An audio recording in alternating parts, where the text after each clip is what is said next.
Now, I tried to do this video a few times, but I never was able to complete it. Either I didn't like the content that I was bringing, or I didn't like just how the video came out altogether. Um, or there was an interruption and it just ruined the video completely. But I tried to do this video a couple times, and I said in the last video that I really wanted to do this video because I wanted to give my thoughts on Julian Edelman as an Hall of Fame candidate. That doesn't mean that I think he should get in. That just means that I believe that it should be considered. And this is why, because with slot receivers now becoming far more valuable than almost any other position on the offense, you have to have almost. It's almost like you have to have a slot receiver now. And Julian Edelman is the best of the best when it comes to slot receivers. Now you have everybody coming to his defense. You even have the great Jerry Rice that everybody compares every receiver to. He even came out and said that you have to start considering these slot receivers in the Hall of Fame because how much they're utilized and how valuable they are on these offenses. And I 100% agree. I 100% agree. You have to.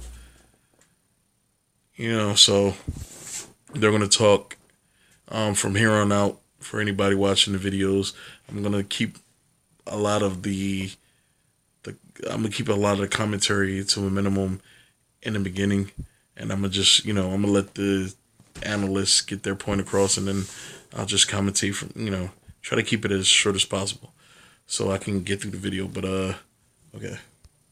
Whether or not he's a Hall of Famer, with even Jerry Rice saying Edelman and his ilk deserve consideration, I don't want to focus on Edelman, but on what it means to be a Hall of Famer.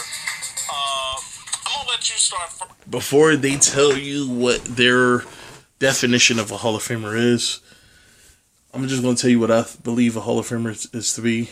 And you may agree, you may not agree, but this is what my definition of a Hall of Famer is. Well, not definition, but this is the criteria that I look for in a Hall of Famer. All right? You have to look at numbers. Numbers should matter because it just gives an overarch of production. It gives like an overview of production for the player. Now, I'm not saying you should focus on it the most, but it should definitely be considered. Most definitely. If anything is to be considered, that should be considered.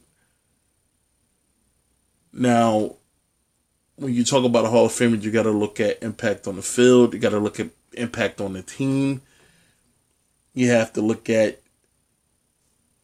did this player help bring the most out of his teammates? Did this player get the most out of his ability? You also got to look at the era in which they play. Were they the greatest in their era at what they do? Well, not what they do, but at their position. And you also have to look at playoff success. I believe playoff success, it should be almost the defining factor.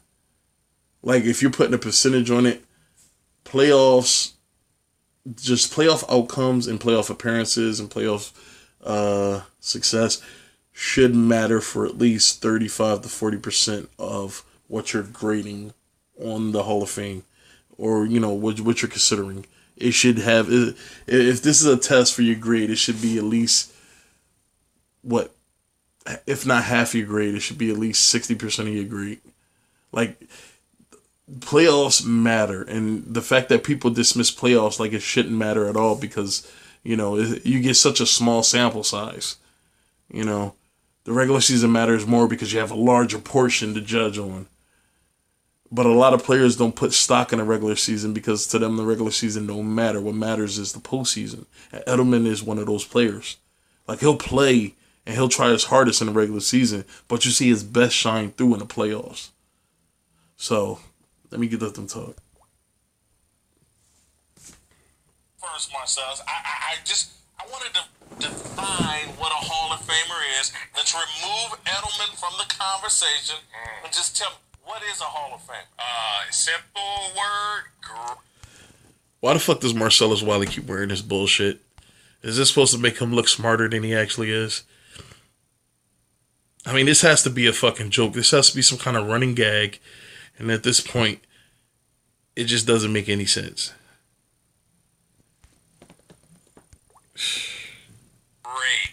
Greatness. It doesn't need a story to describe it. It's not piecing it together. It's not a long thought. It's a guy, no matter what his circumstances, what his situation, what his record, what the team does, this guy in his matchups and his performance was second to none. He dominated every opportunity he had to go against his opponents. And to add on to that sentiment, Julian Edelman takes the best defender, and if not the best defender, the second best. Sometimes on certain defenses, there's at least 5 players on the defense that are on the same level, like Seattle's defense.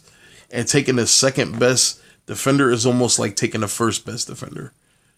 And Julian Edelman either takes the first or the second best defender in every single game he plays. And this dude continues to outplay that defender, which is just incredibly impressive. They put Aqib Talib on Julian Edelman in the Super Bowl, and it almost looked like nobody was defending him at all. And pick the teams that were on the schedule, and he didn't necessarily dictate that this team is going to win a championship or not. There are Hall of Famers on teams that were losing teams. It's the most prestigious honor you can have as an NFL player. More prestigious than a Super Bowl championship, because I know some Super Bowl champions didn't even play a single down. I know some Super Bowl champions that were sorry, and I know some Super Bowl champions that are amazing. But there's no. You can't compare. And see, let me give some backdrop, because I did this video at least like 10 times, but I've never uploaded any of them. Let me give some backdrop on Marcellus Wiley. Marcellus Wiley, I always considered him to be one of those players that was his talent was far more myth than it was actual substance. So in that case, he played with so many great players that instead of being an actual football player, he was more of a fan player. He was one of those guys that would just sit on the bench, watch the offense, and he's looking at Drew Brees and LaDainian Tomlinson and Antonio Gates. You know, if I believe Gates was playing around the time Marcellus was in the league. If not, like, he looks at those great players and he sees great players. And how does fans see great players? Great players. How does players who compete see great players? They're the enemy. But he looks at them as fans. He always, in every argument he makes when it comes to certain things, in almost every single argument during those things, he is always from a fan's perspective. Marcellus Wiley, for the most part, has a fan's perspective. So, can't put too much stock in what he says. Conversation about a Hall of Famer. Once you hear that name, that guy is going to be symbolic of one thing: greatness. Eric, you're the only Hall of Famer. And also, to give some backdrop, Eric Dickerson is a notorious hater. Eric Dickerson is a notorious slimy ass dude. Mark Schlereth right there. Mark Schlereth is one of those guys that every time this Hall of Fame conversation comes up, his first thought is, you consider, why are we talking about this dude being a Hall of Famer? I should be a Hall of Famer. And you always get that. And then the point he always makes whenever we're talking about should this guy be in the Hall of Fame, he always has to make the point of, I'm not even in the Hall of Fame. And then he always tries to follow. Sometimes he tries to follow it up with, I shouldn't be in the Hall of Fame, even though he doesn't believe that. He believes if we're going to consider Julian Edelman for the Hall of Fame, you should also consider me. Honestly, you should be considering me first. And just look at his face. If you just look at his face, it's a level of vitriol. It's a level of it's a word I'm looking for. Almost hurt in a way. Like you almost feel offended that this is even a conversation. And Eric Dickerson is a notorious goddamn hater. And honestly, his Rams just lost, so he probably still in a better fucking place right now. Hall of Fame. Bam, the guy that wear his ring right there. That was a Hall of Fame ring. One thing about when you just say the name, you don't have to say, if I say Walter Payton, Hall of Fame, if I say Lawrence Taylor, you don't have to say, let me. Marcellus Wiley makes the same point, and I don't agree with it. when you have a class as prestigious as the Hall of Fame class every single year, every player, no matter how great they are, even if it's a 2-minute conversation, every player should have a level of thought put into it. I'm not saying that you should, like Jerry Rice should have been thought about, like, should we put Jerry Rice in here? But every player, like, you're talking about the Hall of Fame for your league is the most sacred and the most blasphemous thing that you can do is put people that don't belong in there. But every player should be looked at with a certain level of scrutiny. And every aspect of their career should be honored, considered, and judged by whoever's putting these. And see, and I don't really like the Hall of Fame, man, because honestly, I think it's a popularity contest. This is why Terrell Owens didn't get in there when he should have got in there. And somebody said it, and I 100% agree with it. The only reason why they put Terrell Owens in there this time was because Randy Moss was being put in there. And Randy Moss and Terrell Owens are on the same level, if Terrell Owens is not greater. But it's like a popularity contest. You know, the reporters who are on the Hall of Fame ballot, or who votes for the players, if they like you, you'll be in there. If they don't like you, they're going to make it very hard for you not to get in there. And Terrell Owens is a great example of that. So I don't know how sacred it really is. Let me think about it. No, when you say the name, automatically, all Hall of Famer. When you think of guys in the Hall of Fame, you think of dominance. A guy can dominate a game, take the game over. I like that word. Take the game over under any circumstances. You might not have the best offensive line that day. You may have guys out. You may not have your best receivers out there. There's a quarterback. You may not. Some days the days aren't going well as a player. But you know what? When they go to game plan you, because teams put game plans together, first thing they say, don't let this guy kill. This guy can kill us. They say, Lawrence Taylor, this guy can hurt us. Then if that's the case, at least 90% of the Hall of Fame wouldn't be the fucking Hall of Fame. Not every player dominates the game. In basketball, baseball, football, any sport. Just because you have great players on the field doesn't mean they will dominate the whole game. Every single game. So that's a stupid point. That's a very stupid point. And there have been areas of Eric Dickerson's career where he hasn't dominated. I mean, Eric Dickerson was a great running back. Great running back. But there were games where he wasn't great. You have very, very few, and there are always exceptions to rules. You have very few players that just dominate. Every single game they're in, they affect it. Very few. So to stand on that soapbox and say, oh, Edelman can only be in there as if he dominated the game is false. You disrupt everything we have. And to me, when you say Hall of Fame, you just say the name, like you say the letter LG, automatic Hall of Fame. Both of them. Yeah, both of them. When you say Walter Payton, automatic Hall of Fame. You say Jerry Rice, automatic Hall of Famer. So for me, Julian Edelman. Come on. You said don't go there. You said don't go there.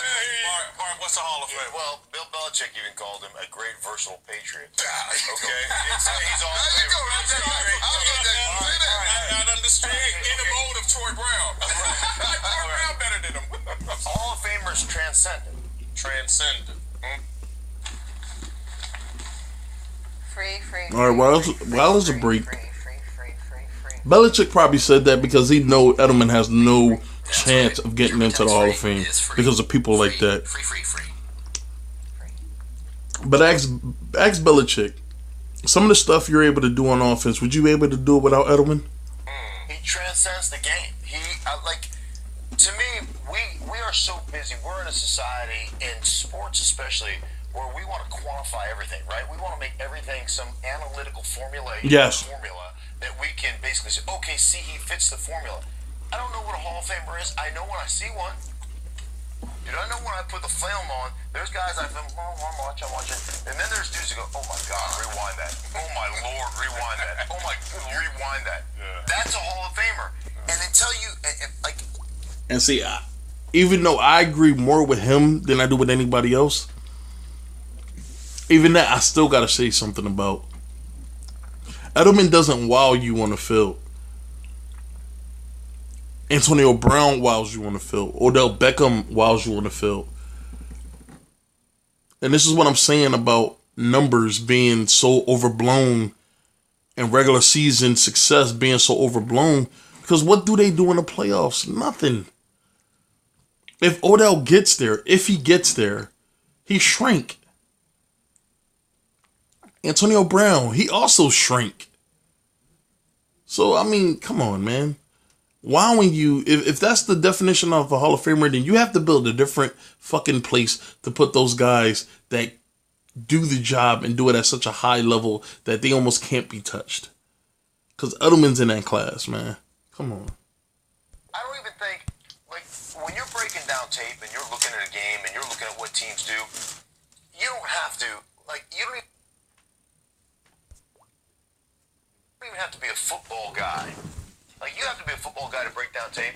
When you see a Hall of Famer and you see the rewindable plays and like, oh my God, let me look at that again. You don't have to have a trained football eye to see what a Hall of Famer looks like. Like, it's the old adage, that dude has it. I don't know what it is. I wish I could bottle it and sell it because I'd be a billionaire. I don't know, but the Hall of Famers, you watch them and they just have it. They transcend the game and it's not a number that you can quantify. That's what a Hall of Famer is. But the big thing is, you just don't do it one season. Season. Yeah. You do it multiple seasons. There you go. You do it over and over and over and over. To the end of your career, where it's okay, he's not the same guy he was, but for those 5 or 6 seasons, dominant. Terrell Davis, Gale Sims. Oh, dominant. You know, No, but not for long stretches. But you gotta look at what they did for their football. Forget the Super Bowl. I mean, for Terrell played, he propelled that team to another level. He really did. When I think of Gale Sayers, I'm gonna make a quick point, and this should probably be the last point, and I'm gonna let it play for a little while, and then I'm gonna end it. But what Dickerson just said about doing it year after year, Edelman does it year after year. But this is what makes it far more impressive in the playoffs. You're talking about a New England team, like I said in the last video, they do so many different things, and there are so many different players that are crucial to what they do. Like, look at James White. James White played his ass off in the Super Bowl against Atlanta. 3 touchdowns. You know where he was at the next year? I believe he was running behind Mike Gillislee. And there was somebody else on that team too. I forgot who it was. But Rex Burkhead, I believe, was out there too. I'm pretty sure anybody that has an NFL team or is an NFL head coach, if you're in a championship game and one of your players who doesn't normally play unbelievable has a 3 touchdown game, you're going to seriously consider him a starting running back the next year. And the fact that they don't, and they still have success with the different players that they're just able to plug in, says something. That this dude could play so well, and his numbers look so great when he's never the focal point of the offense. I'm pretty sure Edelman is never the focal point of the offense. Gronk, maybe. You got Sonny Michel. You have any of the running backs. But I'm pretty sure Edelman is never. He may be Tom Brady's favorite target, but he's never the focal point of the game plan. I mean, he's undersized. He's small. And some of the hits look like they hurt like hell. I mean, I wouldn't put I wouldn't put my franchise on this kid's back. But I will allow him to be great and carry me. Like, he carries a lot. Like, shit, I mean, truth be told, he carried them in that game, in the Super Bowl, with his catches, extending drives. So, I'm going to let this play for a little bit longer, and then I'll be done with it. A guy that can play in the era right now and be that player that he was back in the 60s. That's what you look at players. Can you take Gale Sayers that played in the 60s and put him in the 2000s? Would he be that same guy? Yes. Change the way we look at the running back position exactly. at that point, right? Because he's so shifty, he's fast, he's quick, he can do it all. Let me get to what the Hall of Fame says is our mission. Okay. Honor the heroes of the game, preserve its history, promote its values, celebrate excellence everywhere. That's what the Hall of Fame says their mission is. Heroes. And again, I'm not going to mention Julian Edelman by name here, but if I were to mention him by name, I'd say MVP of a Super Bowl hero. Promote the values. Patriots, I think, have the best values culture we've ever seen in football. His excellence in the postseason. And then y'all were talking about when you watch the tape, and again, and I'm turning this into a Julian Edelman discussion, I know, but again, when I watched tape of Steve Largent and Art Monk, just didn't jump off the field for me. And I watched both of these guys. But their production.